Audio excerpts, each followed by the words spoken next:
everyone. Welcome to what Curtis Heminway called home during his happiest years, and where he lived with his second wife, Pauline. I'm Mary Jane. For about the next half hour, I'm going to take you around the place and tell you some stories.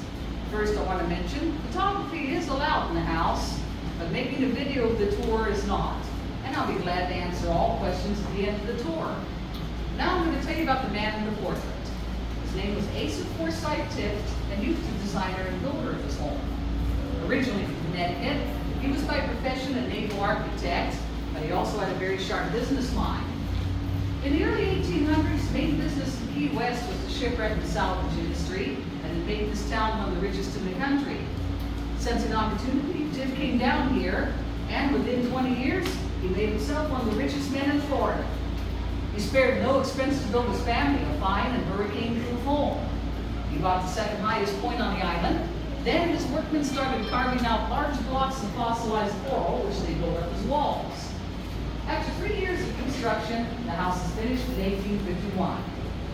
Tragically, within 5 years of moving his family in, Tift lost him to a yellow fever epidemic. He was so devastated he became a recluse, and he passed away here in 1889, alone and without leaving a will. The house spent the next 42 years overdone. By the time the Heminways acquired it, the place was 80 years old, and according to Pauline, it was a miserable wreck.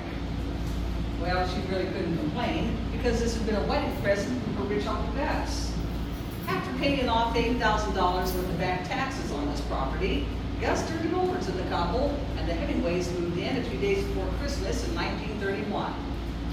Wherever you now see a light fixture, back in Tift's time there were ceiling fans, but Pauline was a very style-oriented woman, and she thought the old fans were tacky. In her travels around the world, she collected chandeliers. Her chandeliers replaced every ceiling fan in the house. The furniture was also original to the Heminways.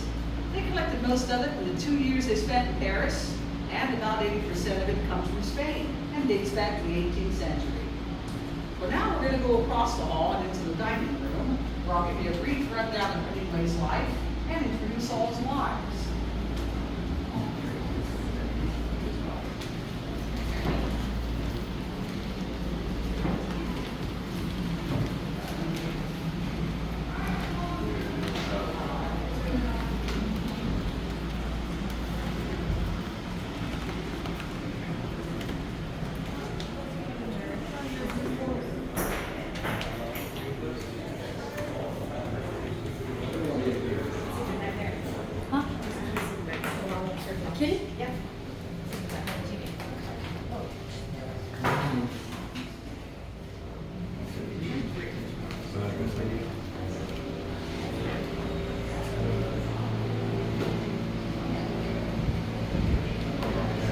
Now, Pauline didn't just collect chandeliers. She also loved hand-painted ceramic tiles, and her tile collection is all over the house and grounds. There are 2 fireplaces in this house. They're both carved from green Italian marble. They were salvaged from a wreck offshore by Asa Tift, and before the boat carrying them hit the reef, it was on its way to New Orleans. They were supposed to go in the courthouse there. Well, over this one, we have a portrait of the Heminway Key West view, back when he was a handsome and athletic man in his 30s. On this wall, we have him surrounded by all 4 of his wives. Ernest Miller Heminway was born on July 21st, 1899, in the town of Oak Park, Illinois. He was the second of 6 children born to Grace and Clarence Heminway. He started writing stories from a young age, and he was the president of his literary club in high school. After graduating from school, the first thing he tried to do was join the Army. World War I was going on. He was turned down because he was nearsighted. But his uncle in Kansas City got him a job as a cub reporter for the Kansas City Star. Still, Heminway wanted to see some action. Soon after he turned 18, he joined the American Red Cross. He was sent to Italy, where he served a brief and very distinguished tour of duty. A few years later, he was back home and writing for the Toronto Star when he met his first wife. Her name was Elizabeth Hadley Richardson, and they met at a writer's party in Chicago. It was love at first sight for the both of them, and within a year they were married. 3 months after the wedding, Ernest and Hadley sailed out to Paris. They had a son there whom they named John. Well, when John grew up, he had two beautiful and famous daughters. You might know them as Margot and Marielle Heminway, the actresses. Well, Paris in the 1920s was a magnet for writers and artists. The Hemingways became acquainted with characters like Gertrude Stein, F. Scott Fitzgerald, and Pablo Picasso.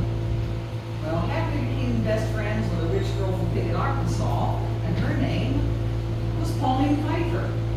At the time, Pauline was a passionate editor for the Paris edition of Vogue magazine. She joined Ernest and Happy in their adventures, but as time went on, Ernest and Pauline spent more and more time together. By May of 1927, Happy gave up on the marriage, and she and John went back to the States. About 6 months later, Ernest and Pauline were married, and 2 years after that, they left Paris and came to Key West. Well, they raised 2 boys in this house, and their oldest is Patrick. Patrick used to lead African safaris for a living, but he's in his 90s now, and he's living somewhere around Woods in Montana. His younger brother Gregory became a doctor, and as for the cat Greg's holding, that was Snow White. She was the first six-toed cat to live here, but she went on to become the founding mother of over half the cats on the grounds today. That would include Joe DiMaggio there. Well, for 6 years, Hemingway had a wonderful life here. He spent his mornings writing bestsellers and his afternoons fishing. But one evening in December of 1936, he didn't come home for dinner, so Pauline sent Patrick out to get him. Well, Patrick came back home alone, and what he had to say probably sent a chill down Pauline's spine. Papa was sitting in his favorite bar talking to a beautiful blonde in a black dress. The blonde was Martha Gilmore. She'd come here on vacation from St. Louis. She was also an aspiring freelance journalist and a big fan of Ernest Hemingway's. They started talking, and there was an immediate attraction between them. It soon became a scandalous love affair. Well, by the end of 1939, his marriage to Pauline ended, and a few weeks after the divorce, he and Martha were married, and after a working honeymoon in China, they settled in Cuba. But it turned out to be a very stormy and short marriage, and it ended in 1945. The year before, Hemingway had gone to London to cover D-Day, and he ran into Mary Welsh. Mary was a reporter from Time magazine, and she also liked to travel, hunt, and fish. They were married for over 16 years and went on 3 African safaris together. But Mary became his widow on the morning of July 2nd, 1961, when at the age of 61 and suffering from bipolar disorder, Hemingway ended his life with a self-inflicted shotgun blast at their home outside of Ketchum, Idaho, and he was laid to rest in a nearby country cemetery. Now, before we move on, I just want to mention that Pauline brought back this chandelier from a trip to Italy, and it's made out of Murano glass. The one hanging up in the entranceway was her souvenir from a trip to Morocco.